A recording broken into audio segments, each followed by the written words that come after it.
E aí, pessoal, vamos mergulhar em mais uma das 48 leis do poder. Hoje a gente vai desvendar a Lei 10, que, olha, é uma das mais difíceis, mas talvez uma das mais importantes para a nossa sanidade mental. O título soa pesado, né? Evite os infelizes e azarados. Mas por que essa regra é tão crucial? É o que a gente vai descobrir agora. Sabe aquela sensação de sair de uma conversa e se sentir completamente drenado, como se toda a negatividade da outra pessoa tivesse sido injetada em você? É um peso que a gente nem sabe explicar de onde veio. Pois é exatamente esse fenômeno perigoso que a Lei 10 está nos alertando para evitar. O livro chama isso de vírus emocional. E não é nada místico, nada de energia cósmica. É um processo psicológico real e, vou te dizer, bem perigoso. O estado emocional de outra pessoa pode literalmente infectar a gente, sabotando o nosso equilíbrio e tirando o foco das nossas ambições. Então, o ponto crucial é este. O contágio emocional tem um custo real. Não é só sobre se sentir mal por um momento. É um ralo de recursos preciosos. O tempo que a gente podia estar usando para construir algo é gasto apagando os incêndios emocionais dos outros. A energia que podia estar impulsionando nossos projetos é consumida num ciclo de negatividade sem fim. E pior, aos olhos do mundo, andar com gente azarada pode acabar manchando a nossa própria imagem. E isso, gente, não é só teoria de livro. A história nos dá exemplos brutais. Vamos dar uma olhada num caso que mostra como uma única associação tóxica pode simplesmente destruir tudo. É uma lição bem dura sobre o preço de ignorar essa lei. Nossa história nos leva para Paris do século XIX, um lugar cheio de ambição, arte e, claro, muito perigo. E bem no centro disso tudo, temos uma figura magnética e caótica, chamada Lola Montes, e o destino trágico de quem se deixou contaminar por ela. Antes da Lola, existia Alexandre Dujarier. Pensa num cara que era o retrato do sucesso, jovem, inteligente, bem-sucedido, dono de um jornal super influente. O futuro dele parecia brilhante, sabe? Uma trajetória de poder e prestígio já estava traçada na frente dele.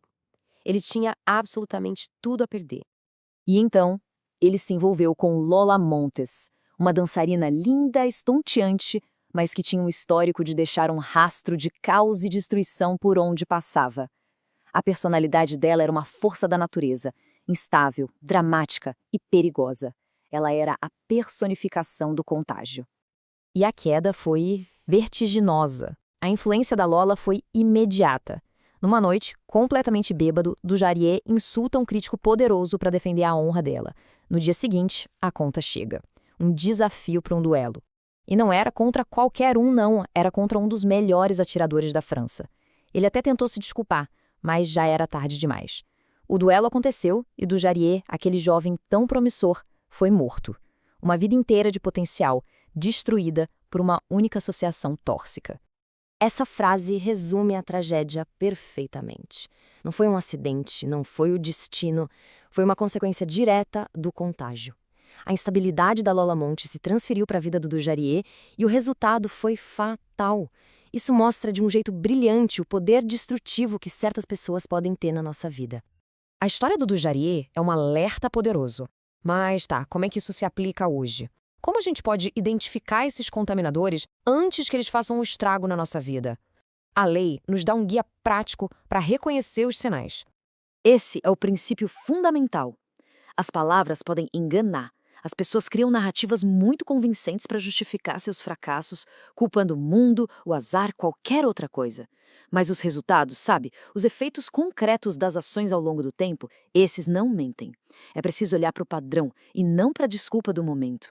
E aqui estão os sinais práticos, os rastros que os contaminadores deixam. Eles parecem ser um ímã para desastre. A vida deles é marcada por uma turbulência que nunca acaba. Dá uma olhada no histórico de relacionamentos. É uma sucessão de conflitos e términos? E a carreira? É cheia de mudança abrupta, instabilidade? Isso não são acidentes isolados. São sintomas de um padrão de comportamento crônico e, na maioria das vezes, autodestrutivo. Agora, é muito importante fazer uma distinção aqui. Essa lei não está falando para abandonar amigos que estão passando por dificuldade. Ajudar alguém a superar uma crise temporária, pontual, é um ato de lealdade. O perigo está em se ancorar, se amarrar a alguém que vive em um estado de crise perpétua, alguém cujo padrão de vida é a autodestruição. Nesses casos, tentar ajudar É como tentar salvar alguém que se afoga e acaba nos puxando para o fundo junto. Então, uma vez que a gente identifica os sinais e entende o perigo, a única ação lógica é a autoproteção. A lei sugere uma espécie de quarentena pessoal, um jeito de se isolar desse vírus emocional antes que ele nos infecte completamente. A estratégia de defesa é sutil, mas precisa ser firme. Primeiro, o reconhecimento. Aceitar que o padrão existe e é perigoso. Segundo, criar distância. E não precisa ser um confronto dramático, não. Pode ser um afastamento gradual, respondendo menos, se tornando menos disponível. E o passo mais difícil, mas essencial, abandonar a ideia de que é possível mudar essas pessoas. A energia gasta tentando consertar um contaminador é exatamente a energia que eles nos roubam. O foco tem que ser em se salvar. Mas essa lei não é só sobre evitar o negativo, não. Ela tem um lado incrivelmente poderoso e positivo. O mesmo princípio do contágio funciona ao contrário, e essa é, talvez, a lição mais importante de todas. Assim como a negatividade pode nos puxar para baixo, a positividade pode nos elevar. Se associar com pessoas bem-sucedidas, felizes, estáveis, tem um efeito contagiante. Os hábitos, a mentalidade, o jeito que elas veem o mundo, tudo isso começa a influenciar a gente. Elas nos puxam para cima. Então, a estratégia proativa é clara. Buscar ativamente a companhia de quem exala sucesso e estabilidade. Pessoas que nos inspiram e nos desafiam a sermos melhores.